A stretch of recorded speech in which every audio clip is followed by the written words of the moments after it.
সবাইকে কাঁদিয়ে না ফেরার দেশে চলে গেল অপর্ণা। টেলিপাড়ায় শোকের ছায়া। বিস্তারিত জানতে ভিডিওটি দেখুন। বাংলা টেলিভিশনের একজন জনপ্রিয় অভিনেত্রী হলেন দিতিপ্রিয়া রায়। বাংলা সিরিয়াল করুণাময়ী রানী রাসমণি ধারাবাহিকে অভিনয় করে যেন এক ধাক্কায় তার কেরিয়ার গ্রাফ পাল্টে যায়। ছোট পর্দা থেকে বড় পর্দা, ওটিটি প্ল্যাটফর্মে সর্বত্রই দারুণ সাফল্য পেয়েছেন। বর্তমানে তিনি অভিনয় করছেন জি বাংলার চিরদিনই তুমি যে আমার সিরিয়ালে। সারাদিন শুটিংয়ের ব্যস্ততা সামলেও জীবনে নতুন খেতাব অর্জন করলেন দিতিপ্রিয়া।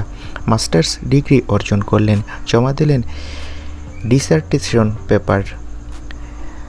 পেপার হাতে নিয়ে কলেজ ক্যাম্পাসে একগুচ্ছ ছবি সোশ্যাল মিডিয়ায় শেয়ার করে সেই সুখবর জানালেন দিতিপ্রিয়া। অভিনেত্রী লেখেন, রাতের পর রাত ঘুমহীন, অসংখ্য ড্রাফট এবং আমার সুপারভাইজারের সাথে দীর্ঘ আলোচনার মধ্য দিয়ে আমার এই সাফল্য। আমি গতকাল আমার পেপার জমা দিলাম, আর আনুষ্ঠানিকভাবে এর সঙ্গেই শেষ হলো আমার মাস্টার্স ডিগ্রি। অভিনেত্রী দুর্দান্ত অভিনয় করছে চিরদিনই তুমি যে আমার সিরিয়ালে, আর তার পার্টনার হলো জিতু কমল, যিনি আর্য চরিত্রে অভিনয় করছে। তবে খুব শীঘ্রই গল্পে ধামাকাদার টুইস্ট আসবে। গল্পে আর্যকে বাঁচাতে গিয়ে অপর্ণা মারা যাবে। সবাই ভাববে সত্যি সত্যি অপর্ণা মারা গেছে।